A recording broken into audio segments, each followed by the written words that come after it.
Shirika lisilo la kiserikali la GGF limepata mafanikio makubwa ya kubadili hali ya maisha kwa wananchi wa vijiji 48 vya kata 12 za wilaya za Rorya na Butiama mkoani Mara katika kuinua sekta ya kilimo na ufugaji ambao umesaidia kuongeza kasi ya ukuaji wa uchumi, huku likiinua pia sekta ya elimu kwa maeneo ya vijiji vinavyotekeleza mradi huo. Akizungumza katika mahojiano maalumu na George Maratu TV, mkurugenzi mtendaji wa shirika hilo Bi Amileni Saria amesema tangu kuanza kutekelezwa kwa miradi chini ya GGF katika vijiji hivyo mwaka 2016, mafanikio makubwa yalipatikana. Na shirika la GGF lina malengo ya kuinua kiwango cha maisha kwa jamii ya watu wanaoishi vijijini, ambao ni watu wa kawaida ambao wanafanya shughuli za kilimo na kujitafutia riziki za kila siku. Kwa hiyo lengo letu hasa ni kuhudumia watu walioko vijijini. Na tangu tumeanza hiyo 2016, mafanikio ambayo tumeyaona ni pamoja na kuinua kiwango cha uzalishaji katika swala la kilimo. Maana tumekuwa tukifanya kazi na vikundi vya wakulima na tunawawezesha pembejeo pamoja na vifaa vya kufanyia kazi kama plau, maksai na mikokoteni, lakini tunawawezesha pia katika swala zima la namna ya kuboresha kilimo ili waweze kulima kilimo cha kuboresha ardhi na kuhifadhi ardhi pia, lakini waweze kupanda mazao yao kwa vipimo. Na mazao ambayo tunawahimiza sana ni mazao yale ambayo yanakabiliana na hali ya ukame kama mihogo, kama maharage ambayo pia yanasaidia kuboresha ardhi, na mahindi wanalima pamoja na mtama, lakini tunawahimiza sana wasiache kulima viazi pia, na mazao hayo yanaweza yakasaidia kukabiliana na hali ya ukame na kupunguza kiwango cha njaa ambayo kinaweza kikajitokeza kwenye nyakati tofauti tofauti kwa sababu ya mabadiliko ya tabia ya nchi. Lakini shughuli hizi pia tunawezesha upatikanaji wa maji safi na salama, ambapo tunachimba visima virefu katika baadhi ya maeneo ambayo tumekuta yana changamoto kubwa ya upatikanaji wa maji safi na salama. Kwa maji haya tunapochimba visima tunayasambaza kwa pampu hizi zinazotumia mfumo wa jua na kuweka kama DP kama 3-4 kwa ajili ya kuyasogeza karibu.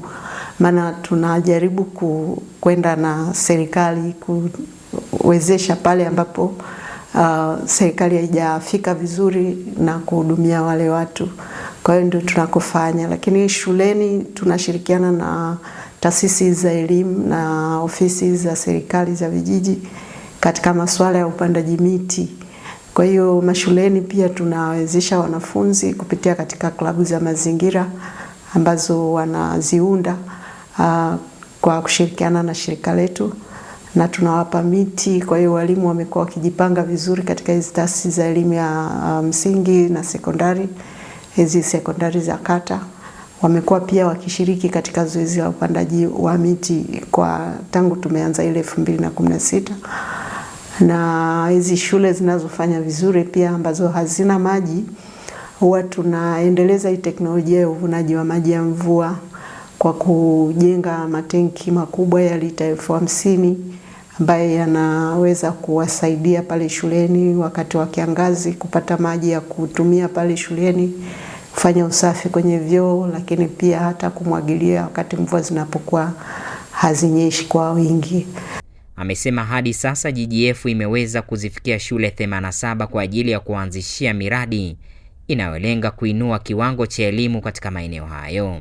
Shule ambazo tumeshughulika nazo ni nyingi kwa sasa, zinafika kwenye 87 tunazoshirikiana nazo moja kwa moja katika swala la upandaji miti.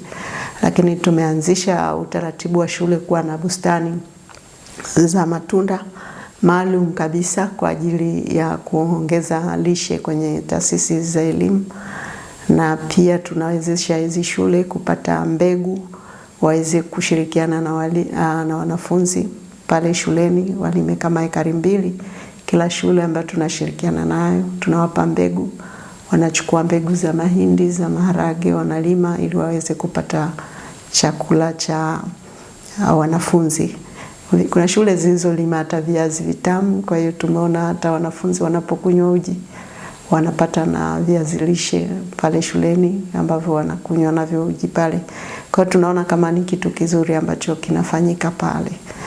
Katika mahojiano hayo na George Maratu TV, mkurugenzi huyo mtendaji wa GGF amesema shirika lake pia limefanikiwa kuwasaidia wakulima wa vijiji hivyo vya kata hizo 12, 6 zikiwa za wilaya ya Butiama na 6 za wilaya ya Rorya, kuanzisha maghala ya kuhifadhia chakula, huku akipongeza ushirikiano mkubwa wanaoupata.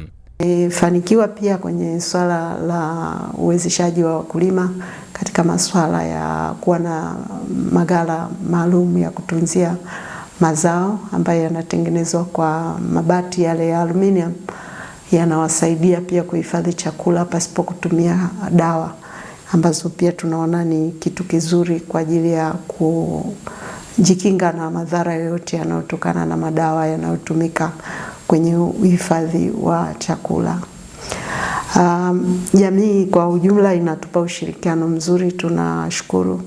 Tunapata ushirikiano kutoka kwenye jamii, kwenye uongozi wa serikali hizi za vijiji, kwenye uongozi wa kata tunapata ushirikiano mzuri.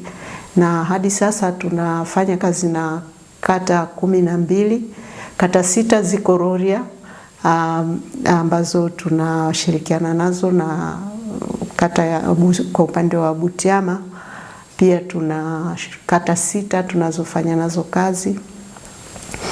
Na kata zote hizi 12 zina vijiji kama 48 hivi, vyote tunavigusa katika shule, katika eneo la vikundi vya wakulima vilivyopo. Lakini pia tuna shughuli ambayo tumefundisha vikundi vya wajasiriamali ambavyo viko ndani ya hao wakulima, namna ya kuweza kuhifadhi, kwa mfano kusindika hivi vyakula ambavyo wanavilima, kwa mfano bustani, mazao ya bustani ambayo wanayavuna, wanaweza akasindika kwa mfano nyanya, wakaikausha na wakaitumia kipindi ambacho zinakuwa zimeadimika, pamoja na vitunguu pia.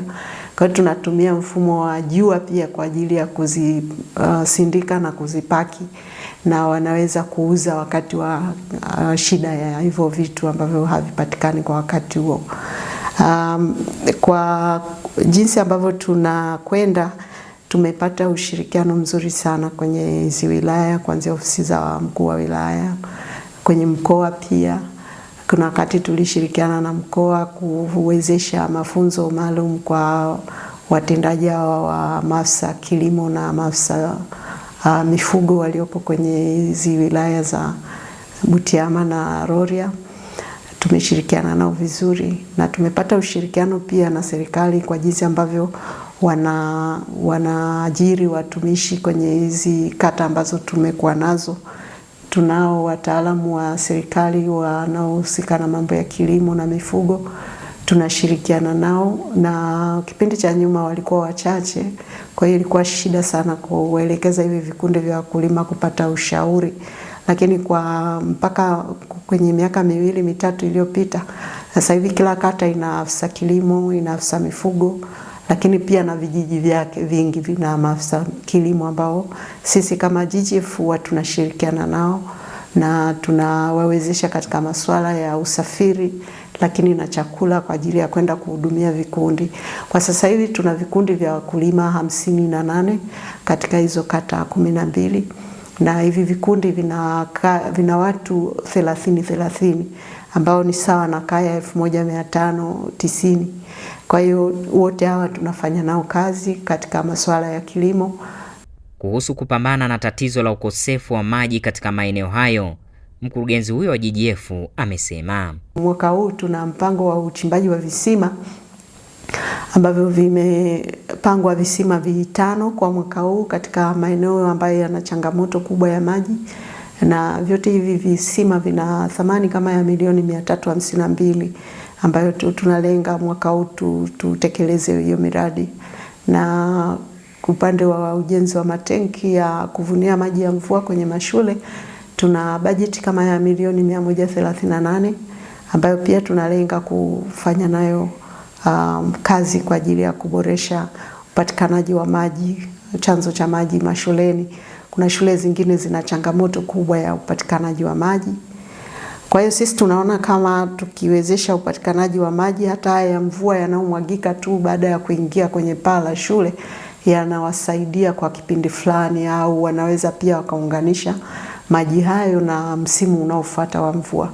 Kwa hiyo huwa wanatumia vizuri na wanaweka utaratibu, wanafunzi wanaweza wakapata maji wakaendelea kuendelea na masomo yao shuleni. Amesema pamoja na mafanikio hayo katika sekta ya kilimo na mifugo na shughuli za uchumi, GGF pia imesaidia ujenzi wa miundombinu ya shirika katika maeneo hayo. Shughuli nyingine ambayo tulifanya na jamii ni uboreshaji wa miundombinu ya serikali kwenye ofisi za kata. Kutokana na uwepo wa hivi vikundi vya wakulima kwenye hizi kata, tumekuwa tukiitisha mafunzo mbalimbali. Sasa tulikuwa tunapata changamoto ya ukumbi wa mkutano, lakini pia ofisi za watendaji wa kata zilikuwa katika hali mbaya. Tukawa tumeshirikiana na viongozi hao wa kata na vijiji husika.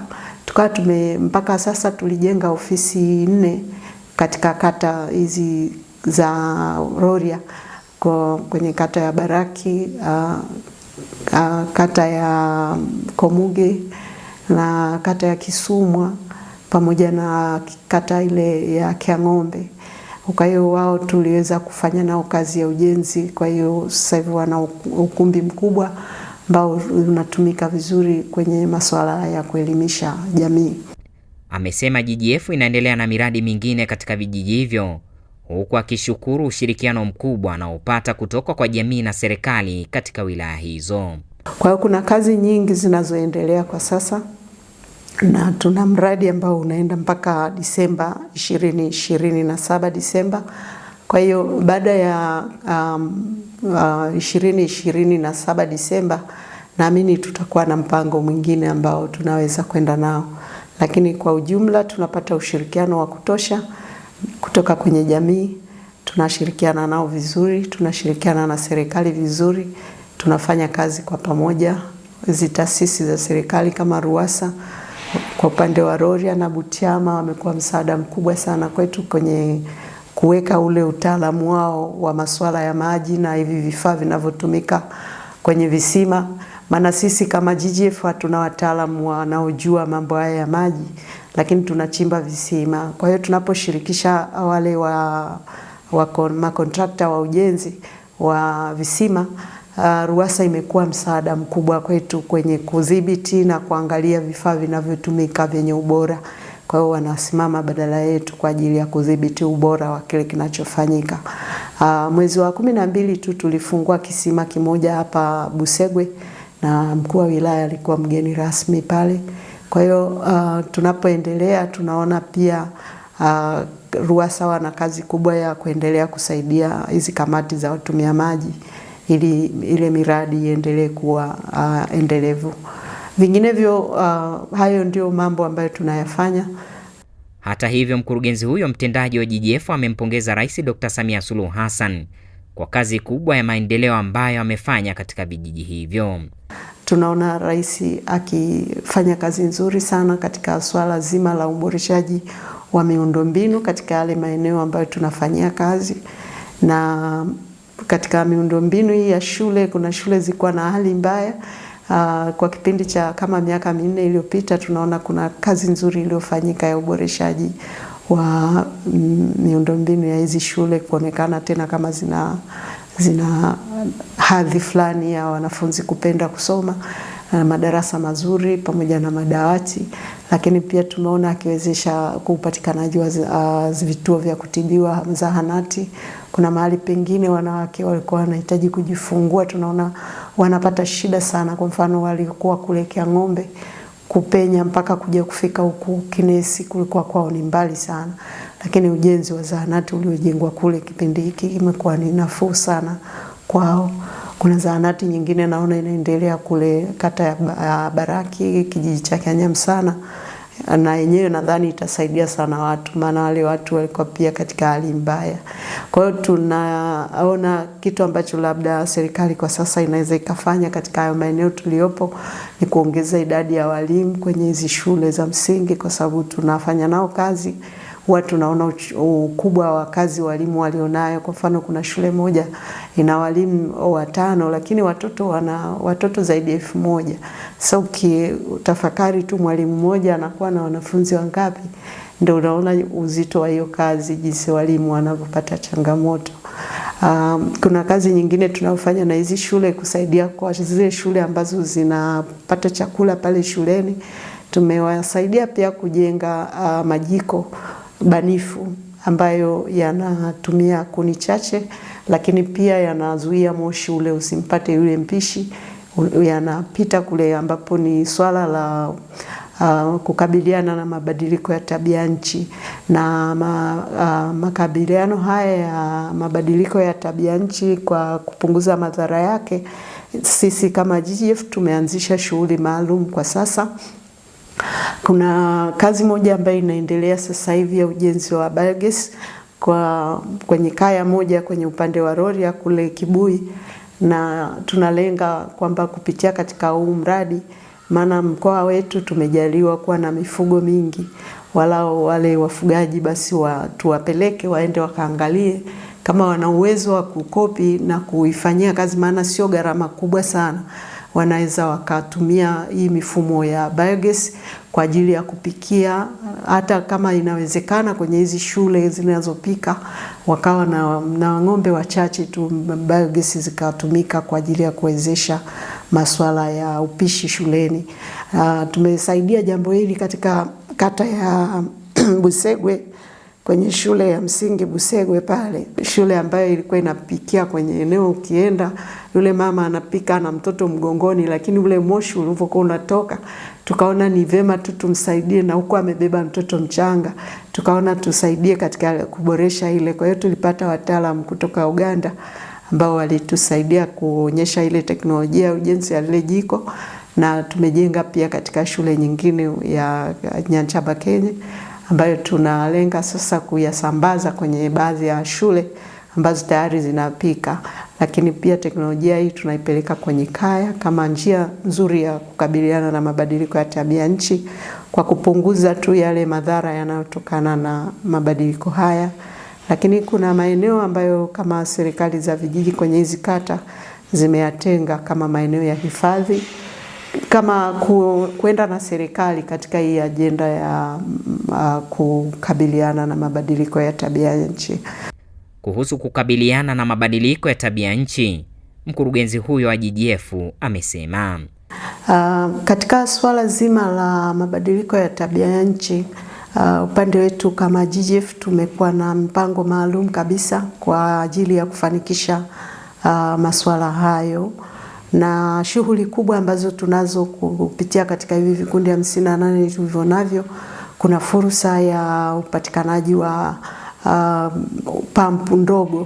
pampu ndogo za umwagiliaji. Tayari tumeitoa pampu hii moja. Zipo pampu ambazo tumenunua kwa ajili ya kuwezesha vikundi kwenye masuala ya umwagiliaji. Ni pampu ambazo zinatumia mfumo wa jua. Kwa hiyo tunazitoa pia kwa vikundi ili waweze kuzitumia kumwagilia. Kwa hiyo hizi ni pampu ambazo zinauzwa kama shilingi 1,200,000, lakini tunapozinunua ili waende kuzitumia vizuri, tunawaambia kwa sababu ninyi ni kikundi na kweli mazao mmepanda, labda mnaweza mkaipata hii pampu kwa shilingi 300,000. Kwa hiyo tunaona wachangia 25% ya hizo gharama ili tuweze kununua pampu nyingi zaidi na wale wanaohitaji waweze kuzipata. Lakini tuna kitu kingine ambacho tunakifanya, tumekuwa na maeneo maalum kama katika hizi kata 12, tumejaribu kukaa na jamii, wamejaribu kuangalia utaratibu wa kuhifadhi maeneo maalum ambayo wanataka sasa yawasaidie, maana wanakuelezea historia ya labda kipindi cha miaka 10 iliyopita 15 mlima fulani ulikuwa umejaa miti. Kwa hiyo tumekubaliana nao na kuingia nao mkataba kwamba warudi waangalie nini cha kufanya. Wao wenyewe wakapendekeza wanahitaji kurejesha uhai, uoto katika yale maeneo. Kwa hiyo tumeanza mwaka jana mwezi wa 11 kwenye kurejesha uoto katika maeneo 36 katika hizi kata, ambayo yanahusisha sehemu zile wanazochota maji, yanahusisha milima kwenye maeneo fulani fulani walionayo, lakini kuna maeneo yenye malambo ambayo pia waliyatambua na wakaomba turudishe uoto uliokuwepo. Lakini pia wameweka utaratibu sasa hivi wa kulinda zile yale maeneo ambayo yana oevu, maeneo oevu ambayo yana maji, watu wasilime, lakini waendelee kuyaendeleza kwa ajili ya kuendelea kusaidia kuleta hali njema ya hewa katika maeneo yao. Kwa hiyo katika masuala mengine tulionayo katika mabadiliko ya tabia nchi, nilitaja majiko banifu ambayo yanatumia kuni chache, lakini tuna taa za sola kwa ajili ya wakulima, lakini na wanafunzi wale ambao wako katika madarasa ya mitihani. Kwa hiyo hizi taa za sola ni kwa ajili ya zile kaya ambazo pengine ziko mbali kabisa na miundombinu ya umeme au hawajavuta umeme. Kwa hiyo wale wakulima tunaoshirikiana nao ambao wako kwenye 1590 hivi, tunawapa fursa ya kupata zile taa za sola kwa ajili ya kuzitumia katika kaya zao. Lakini tumekuwa tukizungumza nao sana kwenye masuala ya uhifadhi. Wengine walipendekeza ufugaji wa nyuki kama njia ya kulinda ile misitu. Kwa hiyo kuna kata 2 ambazo tayari tumeanza nazo, waliweka mizinga ya nyuki katika baadhi ya misitu ambayo ilikuwepo. Lengo lao hasa kwenye kata ile ya Kamugegi pamoja na kata ya Baraki, kwenye mlima mmoja unaitwa Ninyihara ambao uko kijiji cha Kenyamsana, ndiko tulikoweka mizinga. Lakini pia na kule Kirogo kuna eneo maalum ambalo pia tumeweka mizinga kwa ajili ya serikali za vijiji kutunza yale maeneo. Kwa hiyo kuna hilo la biogas nililolitaja, pia ni moja katika harakati za kukabiliana na mabadiliko ya tabia nchi. Kwa hiyo tuna hizo intervention ambazo tunazifanya kwa ajili hiyo. Lakini kuna shughuli maalum ambazo tumesema zinazokuwa zenye mahusiano mema na mazingira. Kwa mfano vile vikundi ambavyo vina shughuli ambazo ni rafiki kwenye mazingira, tuna mitaji ya kuwawezesha wazifanye vizuri, waongeze pia kiwango cha uzalishaji ili waweze kunufaika na hizo shughuli ambazo ni rafiki kwenye mazingira. Pamoja na mafanikio hayo makubwa, Bi Saria ametaja baadhi ya changamoto zinazolikabili shirika hilo wakati wa utekelezaji wa miradi hiyo. Kwa ujumla katika kipindi kilichopita ambacho kama GGF tulipitia kwenye changamoto, nadhani ni kile kipindi ambacho kulikuwa na ule ugonjwa wa COVID, ambapo tulikuwa hatuwezi kuwasiliana na wafadhili wetu walikuwa wanatuwezesha, walikuwa hawawezi kuja huku. Wana desturi ya kututembelea na kuona shughuli zilizofanyika kwa mwaka. Kila mwaka wanafika mara moja, wanakuwepo kwa siku 5, wanaweza kuona zile shughuli tulizofanya. Lakini kipindi kile walishindwa kufika kwa mfululizo wa miaka 2 ambayo haikuwa kawaida. Kwa hiyo kwetu kipindi kile walituamini na waliendelea kutuma fedha kama kawaida, lakini tuliendelea na kazi, ingawa kuna taasisi nyingine ambazo tulikuwa tunazifahamu zilisitisha shughuli kwa sababu haikuwa rahisi kuendelea na kazi. Kwa hiyo kipindi kile tu ndio kipindi ambacho tuliona kama kulikuwa na changamoto kubwa. Kuna baadhi ya maeneo pia tuna changamoto namna ya kupita kuyafikia kirahisi. Kwa mfano kuna kata moja ya Kirogo ambayo unavuka mto Mori, ambao ule mto unakuwa na changamoto kubwa pale. Kama sasa hivi mvua zilizonyesha, ukienda inabidi uzunguke mbali sana, uende mpaka kule Shirati uweze kuja kupita kule, uje uzunguke uje huku Kirogo ambako ni jirani tu na Komuge na Baraki na Komuge. Kwa hiyo barabara chache ndio zina changamoto, lakini naamini wakijenga daraja kubwa pale labda panaweza pakawa panapitika kirahisi. Saleh Lujuo, GMTV, Msoma.